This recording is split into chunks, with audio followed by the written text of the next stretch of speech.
Sports and games. آج ہم یہ پڑھ رہے ہیں, ہم نے یہ پڑھ لیا ہے. اس میں ذکر آیا کہ اسپورٹس اینڈ گیمز کی وجہ سے آپ لیڈر بنتے ہیں. آپ کو پتا ہے کہ ٹیم میں کپتان ہوتا ہے کہ نہیں؟ اور جب آپ کھیلتے ہیں تو آپ کو فتح اور شکست ہوتی ہے. تو اس سے تو ایک اسپورٹس مین اسپرٹ پیدا ہوتی ہے, ٹیمپرامنٹ پیدا ہوتا ہے, برداشت پیدا ہوتی ہے. یعنی آپ اپنی جیت پر خوشی اور ہار پر غم نہیں مناتے, کیونکہ کل پھر میچ ہوگا, پھر آپ جیتیں گے. اگر ایک دفعہ آپ ہارے ہیں تو دوسری دفعہ آپ جیت جائیں گے. تو اسپورٹس اینڈ گیمز ایک تو یعنی مینٹل اور فزیکل ہیلتھ کے لیے, اور دوسرا یعنی آپ میں لیڈرشپ کی کوالٹیز پیدا کرنے کے لیے بڑی معاون اور ہیلپ فل ہے. تو لیڈرز کا ذکر آیا, میں نے یہ کارٹون بنایا ہے. بیٹا یہ دیکھیں, یہ آگے جو جا رہا ہے یہ کون ہے؟ یہ لیڈر ہے, اور پیچھے عوام جا رہی ہے.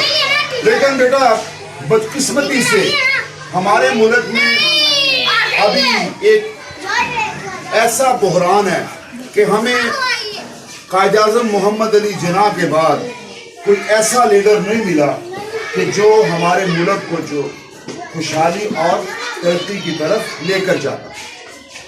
ایک ایسا لیڈر جیسے کہ ہمارے نبی صلی اللہ علیہ وسلم تھے, جنہوں نے لوگوں کو جہالت سے تاریکی سے نکالا. ایک ایسا لیڈر جو حضرت عمر فاروق رضی اللہ تعالیٰ عنہ تھے, کہ جو فرماتے تھے کہ اگر دجلہ کے کنارے, وہاں پر ایک دریا تھا اس کا نام تھا دجلہ, کہ اگر دجلہ کے کنارے ایک کتا بھی بھوک کی وجہ سے مرتا ہے تو قیامت والے دن اللہ تعالیٰ مجھ سے پوچھے گا کہ تم خلیفہ وقت تھے اور تمہارے دور میں ایک کتا جو ہے وہ بھوک کی وجہ سے مرا.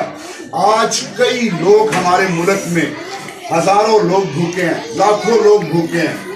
ان کے لیے یعنی کھانے کا بندوبست نہیں ہے, روزگار نہیں ہے, لیکن ہمارے لیڈر جو ہے وہ اس طرف توجہ نہیں دیتے.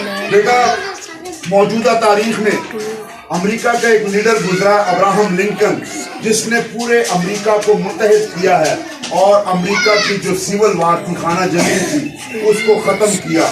اور میں آپ کو بتاؤں, آپ میں سے کئی بچے جو ہیں سن رہے ہیں, آپ میں سے مجھے پتا ہے کہ چند ایک بچوں کے والد جو ہیں وہ موچی ہے. تو ابراہم لنکن جو تھے وہ ایک موچی کے بیٹے تھے, اور انہوں نے لیڈرشپ دکھائی کہ امریکہ جیسے ملک کو متحد کیا, خانہ جنگی کا خاتمہ کیا. اسی طرح موجودہ تاریخ میں چند دن پہلے میں آپ کو بتا چکا ہوں نیلسن منڈیلا کے بارے میں.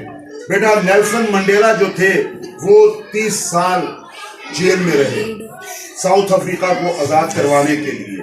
لیکن جب آزادی ملی اور آپ صدر بنے تو آپ صرف اور صرف 5 سال کرسی پر رہے, اور 5 سال کے بعد آپ نے سیاست سے ریٹائرمنٹ لے لی.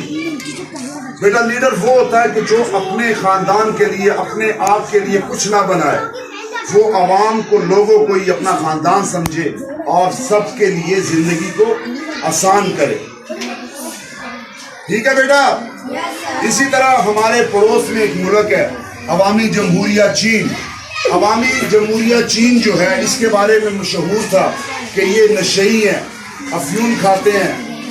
لیکن ایک ایسا لیڈر آیا جس نے اپنے بچوں کو قربان کیا, اپنے خاندان کو قربان کیا, لانگ مارچ کیا, اور عوامی جمہوریہ چین کو آزادی دلا کر ایک عظیم ملک بنا دیا, ایک عظیم ملک بنا دیا. تو لیڈر وہ ہوتا ہے, لیڈر وہ نہیں ہوتا کہ جو اپنے خاندان کے لیے بیرون ملک سے یعنی لوٹ کے وہاں پر اثاثے بنائے, اپنے یعنی دوستوں کا سوچے, اپنے رشتہ داروں کا سوچے. بلکہ لیڈر وہ ہوتا ہے جو کہ عوام کا سوچے, اور جب وہ اقتدار میں آئے تو جتنی اس کی دولت ہو, تو جب اقتدار کو چھوڑے اتنی ہی اس کی دولت ہو, دولت میں 1 روپے کا اضافہ نہ ہو. مجھے حضرت ابو بکر صدیق رضی اللہ تعالیٰ عنہ کا ایک قول یاد آتا ہے کہ جب آپ خلیفہ بنے تو آپ نے اپنی تنخواہ ایک مزدور کی تنخواہ کے برابر رکھی، اور آپ نے یہ فرمایا کہ جب میری تنخواہ میں میرا گزارا نہیں ہوگا تو مجھے پتہ چل جائے گا کہ اب مزدوروں کی بھی تنخواہ بڑھانی ہے۔ لیکن ہمارے ملک میں بدقسمتی سے 20,000 25,000 تو مقرر کی گئی ہے، لیکن ابھی تک ہمیں 15-16,000 روپے ملتے ہیں، اور مہنگائی جو ہے وہ آسمانوں کو چھو رہی ہے۔ تو دعا کریں بیٹا کہ ہمارے ملک میں بھی ایک ایسا لیڈر آئے، ایک ایسا عوامی آدمی آئے جو کہ عوام کا سوچے اور عوام کے لیے اپنی زندگی کو وقف کرے۔